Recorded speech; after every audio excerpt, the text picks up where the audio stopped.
Salut! Ce vidéo s'adresse aux élèves de 4e secondaire en CST, TS ou SN qui ont besoin de soutien avec les situations d'application qu'on retrouve à la section C de l'examen du ministère et qui valent 60% de la note finale. La situation d'application résolue dans cette vidéo est extraite du Guide à l'intention des parents disponible sur le site Web du ministère de l'Éducation du Québec.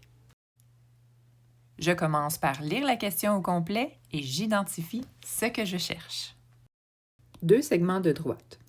Dans le plan cartésien illustré ci-dessous, le segment PS est parallèle au segment QR. Le point R est l'un des points de l'axe des X. Le point Q est l'un des points de l'axe des Y. Le point W 50,140 est l'un des points du segment de droite QR. Et l'équation associée au segment de droite PS est y est égal à moins 7 dixièmes x plus 105. Au dixième près, quelle est la mesure du segment de droite QR? Donc, je cherche la mesure du segment QR. Je vais analyser chaque indice pour identifier le concept ou processus qui lui correspond. Regardons le premier indice. Puisque les segments sont parallèles, ils ont la même pente. Puisque le point R est l'un des points de l'axe des X, il s'agit de l'abscisse à l'origine. Donc, sa coordonnée Y est égale à 0. Puisque le point Q est l'un des points de l'axe des Y, il s'agit de l'ordonnée à l'origine.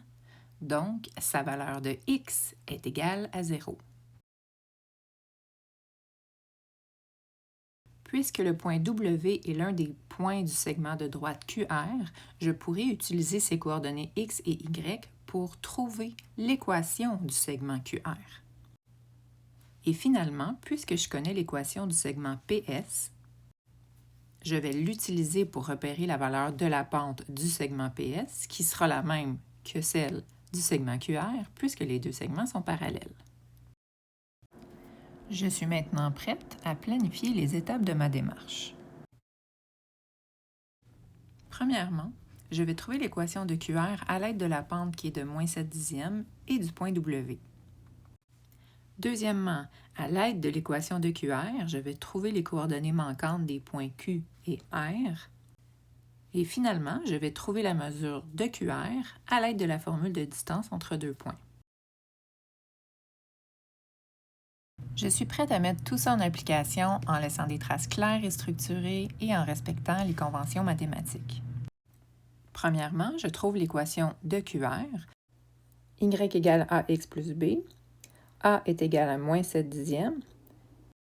X vaut 50 et Y vaut 140. Moins 7 dixièmes fois 50, ça donne moins 35. Et donc, je trouve que B est égal à 175. Donc, l'équation du segment QR est Y est égal à moins 7 dixièmes X plus 175. Ensuite, à l'aide de l'équation de QR que je viens juste de trouver, je vais trouver les coordonnées manquantes des points Q et R. Dans l'équation du segment QR, je remplace X par 0 et j'obtiens que Y est égal à 175. Donc, les coordonnées du point Q sont 0,175.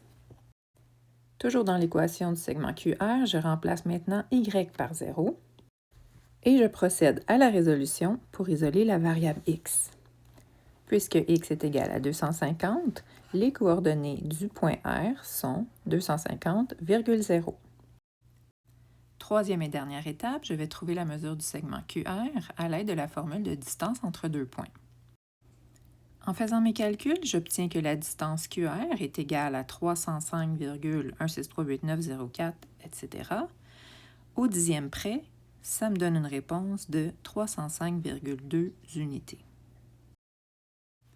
En résumé, pour bien performer à la section C de l'examen ministériel, il faut d'abord prendre le temps de bien lire la question et d'identifier ce que l'on cherche. Ensuite, il faut repérer et analyser chaque indice pour identifier le processus ou le concept qui lui correspond. Tout ça nous permettra de bien comprendre le problème et d'identifier les étapes nécessaires à la résolution. Et finalement, laisser des traces claires et structurées et respecter les conventions mathématiques. J'offre aussi du soutien en ligne à un tarif compétitif.